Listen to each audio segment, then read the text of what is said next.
نحمده ونصلي على رسوله الكريم أما بعد فأعوذ بالله السميع العليم من الشيطان الرجيم بسم الله الرحمن الرحيم۔ نبی کریم صلی اللہ علیہ وسلم کا ارشاد مبارک ہے، آپ نے فرمایا کہ میں اپنی امت میں سے ان لوگوں کو جانتا ہوں جو کل قیامت کے دن آئیں گے اور ان کے پاس تہامہ پہاڑ کے برابر نیکیاں ہوں گی،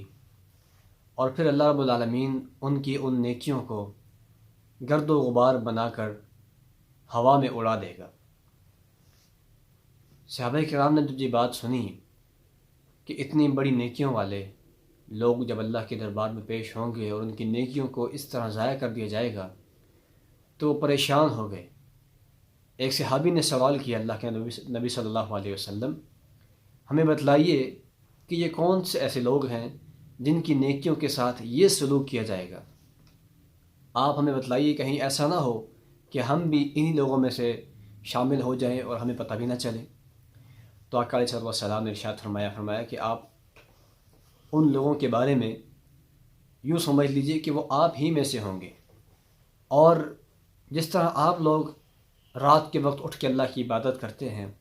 اس طرح وہ بھی رات کے وقت اٹھ کے اللہ کی عبادت کرتے ہوں گے، یعنی تہجد کی نماز پڑھتے ہوں گے، لیکن ان کے اندر جو خرابی ہوگی جس کی بنیاد پر اللہ ان کے اعمال کو برباد کر دے گا وہ یہ ہوگی اذا خلوا بمحارم اللہ انتہکوها، کہ جب بھی وہ اللہ کی حرام کردہ چیزوں کے ساتھ خلوت میں جائیں گے،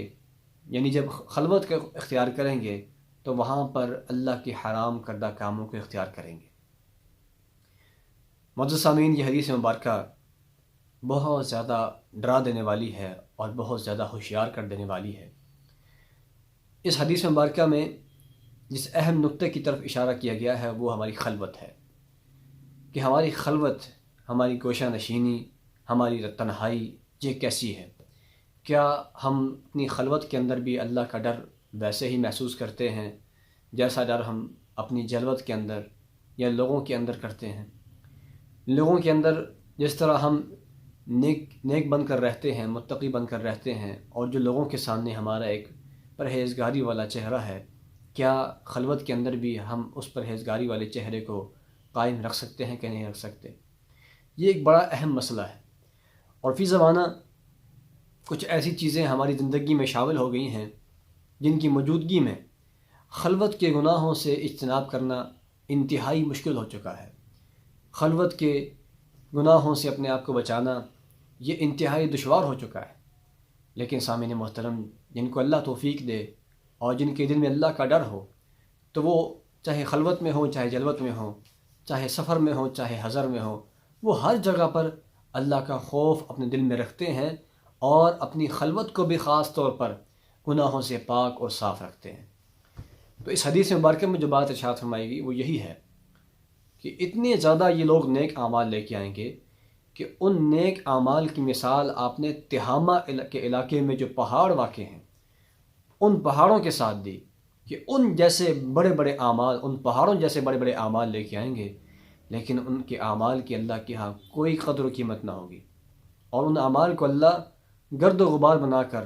ہوا میں اڑا کر رکھ دے گا، ان کی کوئی قدر و قیمت نہ ہوگی، کوئی ان کا وزن نہیں کیا جائے گا۔ تو صحابی نے یہ بڑا اس بات پر پریشان ہو کر فوری طور پر سوال کیا، اے اللہ کے نبی صلی اللہ علیہ وسلم ہمیں یہ بتلائیے کہ وہ کون سے لوگ ہیں، کہیں ایسا نہ ہو کہ ہم بھی وہی کام کرتے ہوں اور ہمیں پتہ بھی نہ ہو۔ تو فرمایا کہ وہ یقیناً تم ہی میں سے ہوں گے اور رات کو تہجد کی نماز بھی پڑھتے ہوں گے۔ کتنی عجیب بات ہے کہ رات کو تہجد کی نماز پڑھنے والے، اب ظاہر سی بات ہے جو رات کو تہجد کی نماز پڑھتا ہے وہ یقیناً دن کی 5 وقت نماز ہی پڑھتا ہوگا، وہ روزے دار بھی ہوگا، وہ اور بھی دیگر نیک اعمال اور افعال کرنے والا بھی ہوگا، لیکن اس کے اندر جو خرابی ہوگی وہ خرابی ایسی ہے کہ جو اس کی ساری نیکیوں کو تباہ کر دے گی۔ تو سامعین محترم، یہ بڑا اہم مسئلہ ہے۔ آج کل ہم جس موبائل کی وجہ سے، انٹرنیٹ کی وجہ سے اور دیگر اس جیسی چیزوں کی وجہ سے جن برائیوں کا شکار ہو رہے ہیں، جن خرابیوں کا شکار ہو رہے ہیں، وہ یقیناً اس حدیث کے اندر انہی کو بیان کیا گیا ہے کہ ہم اپنی تنہائی میں اپنے موبائل کا کس طرح استعمال کرتے ہیں، ہم اپنے گھر کے اندر، اپنے کمرے کے اندر انٹرنیٹ پر کیا کچھ دیکھتے ہیں اور کیا سنتے ہیں۔ یہ بڑا بڑا اہم مسئلہ ہے۔ لوگوں کے سامنے تو ہم اجتناب کرتے ہیں، لوگوں کے سامنے اگر ہم کوئی گانا سنیں گے تو لوگ ہمیں برا بھلا کہیں گے کہ یار آپ نے تو داڑھی رکھی ہوئی ہے، آپ تو نمازی آدمی، آپ نمازی ہو کر گانے سنتے ہیں۔ تو ہم لوگوں کے سامنے تو اجتناب کرتے ہیں، لیکن جب تنہائی میں ہوتے ہیں تو سارے کام جائز ہو جاتے ہیں، سارے کام ہم شروع کر دیتے ہیں۔ اس کا مطلب یہ ہے کہ ہمارا خوف، جو اللہ کا خوف ہم نے اپنے اوپر اللہ کا خوف ہم نے سوار کیا ہوا ہے، یہ صرف اور صرف لوگوں کو دکھانے کے لیے، حقیقت میں اللہ کا خوف نہیں ہے۔